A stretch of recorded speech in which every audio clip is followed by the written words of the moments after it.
Rapat. Pergi target masing-masing. Dia ni rasa dia transfer ni. Takkan dia macam ni. Tak mungkin. Mana? Oh. Tu je kena tengok kat kotak.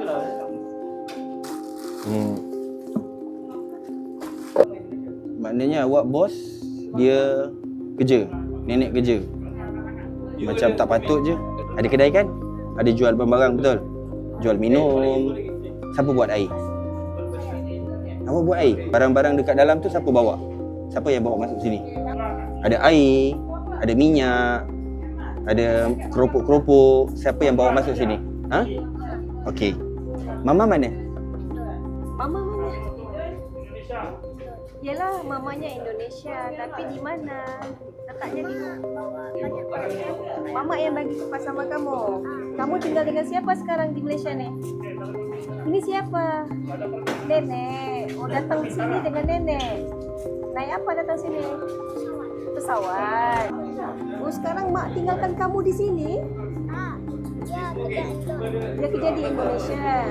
Jadi kamu yang di sini, duduk di Malaysia. Kamu datang dengan mak naik pesawat. Mak suruh sini berniaga. Mak suruh kamu berniaga ke? Bekerja, jual barang. Kalau tengok keadaan tempat tu macam tempat toko tau. Kedai, macam kedai. Tak mungkin rumah kita hias macam tu. Ia tak masain orang makan sendiri sama ini 3 orang.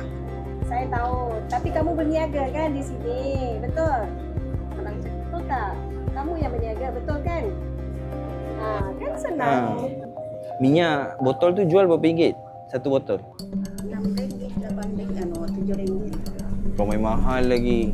Dah lah, minyak tu kita kawal tau. Minyak botol pun kita kawal tau. Awak berniaga, awak kerja kontrak, awak kerja office macam ni. Macam ni Untuk kejap lagi dengan pegawai immigration, salah dia tetap salah lah. Itu salah lain lah. Itu hadap jugalah. Yang ni pun salah juga ni. Berniaga tapi tak ikut peraturan pun salah juga. Jadi kita selesaikan yang berniaga, lepas tu akan ikut dengan yang pegawai immigration. Faham? So kita akan compound dulu, kena terus bayar lah. Okey, buat banyak salah ni saya tengok ni.